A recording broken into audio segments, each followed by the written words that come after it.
Berubah jadi batu. Entah hukuman, kutukan ataukah garis tangan yang membawa nasib mereka begini. Sepasang suami istri, bersama seorang anak balita mereka yang berusia sekitar 3 tahun, semuanya berubah jadi batu.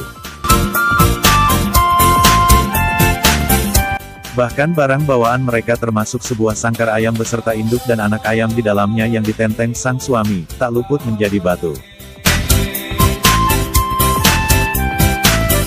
Beginilah awal kejadiannya. Hujan lebat disertai angin kencang, guntur, kilat, petir berlangsung selama 1 minggu. 2 buah unit rumah alang-alang berdiri seadanya di lembah subur itu. Rumah itu berdiri terpisah agak jauh dari sebuah perkampungan kecil di sebelah Bukit Rimbun dekat lembah.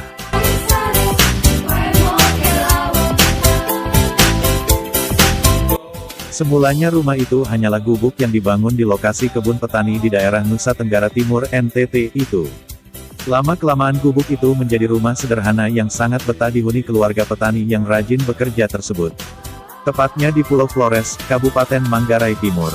Bayi yang terus menangis kedinginan disertai lapar, membuat ibunya terus memeluk erat penuh kasih ketulusan sambil memberi air susu sumber pengharapan buat si buah hati.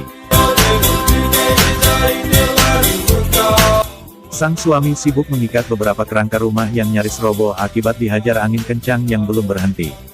Beberapa kali sang istri meminta suami tercinta meminta api di rumah tetangga karena sejak siang hingga sore itu, tungku api mereka sudah terpadam sepi setelah mereka selesai membakar jagung tua beberapa jam lalu untuk makan siang. Suami yang khawatir rumahnya tertiup angin tak hiraukan permintaan istri yang berparas cantik menawan.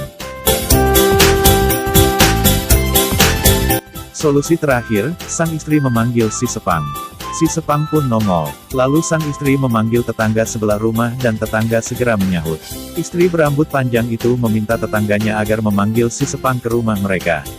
Si Sepang yang taat dan berdisiplin itu akhirnya tiba juga di rumah tetangga setelah dipanggil.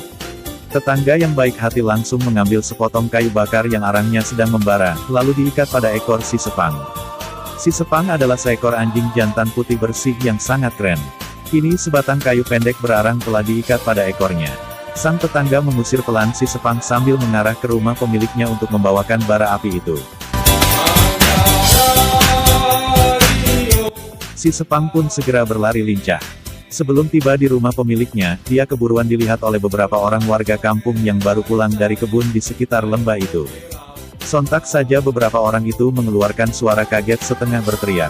Si Sepang mungkin malu atau ikut kaget, sehingga dia malah terus berlari tunggang langgang tak karuan tanpa arah dan malah nyasar di perkampungan kecil.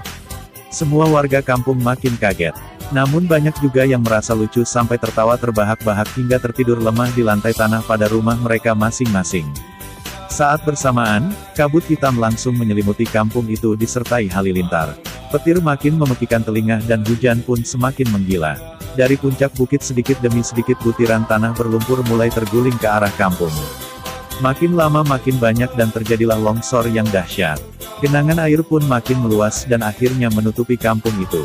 Hanya seketika, semua warga menjadi kaku dan melayang-layang tergenang banjir. Mereka sudah menjadi mayat. Ada yang tertimbun tanah longsor dan pepohonan yang tumbang. Namun ada juga yang tak berdaya diserbu arus air yang mendadak menjadi kolam. Kecuali satu keluarga yang tadi memberikan bara api. Mereka berlari meluputkan diri. Mereka terdiri dari sepasang suami istri dan bayi. Si istri menggendong bayinya serta membawa kantungan dekil berisi beberapa tongkil jagung. Dia berlari di depan. Si suami berlari mengikuti dari belakang dengan membawa sangkar ayam berisi induk dan anak ayam. Berlari dan terus berlari hingga berjarak belasan kilometer. Tibalah mereka pada sebuah puncak bukit kecil bernama Golomboa. Napas sudah ngos-ngosan. Seluruh tubuh berkeringat liar dicampur air hujan yang semakin lebat.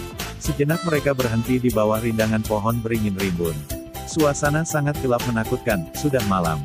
Namun demi menyelamatkan diri dan keluarga dari amukan alam, rasa takut mampu mereka tahan. Tragis dan menyedihkan memang. Mereka bertahan di tempat itu hingga pagi menjelang bagai menyapa ratapan mereka. Walau masih gerimis namun sudah agak terang. Dengan terbata-bata, suami istri yang setia setengah mati itu mencoba berkata-kata sambil mencari tahu arah keberadaan kampung mereka. Sang buah hati yang dibungkus dengan beberapa lembar kulit pohon sangat lunglai lemas. Bola mata sang suami istri terus mencari di manakah letak kampungnya yang telah mereka tinggalkan. Mereka berhasil melihat kampung mereka dan menoleh ke arah itu. Pada saat itu juga mereka langsung berubah jadi batu. Itulah cerita tentang terjadinya Watu Ata di Flores Manggarai. Jika kalian suka dengan konten ini, jangan lupa beri komentar atau tanggapan kalian tentang video ini dan bagikan konten ini ke teman-teman kalian, dan jangan lupa dukung channel ini dengan cara subscribe.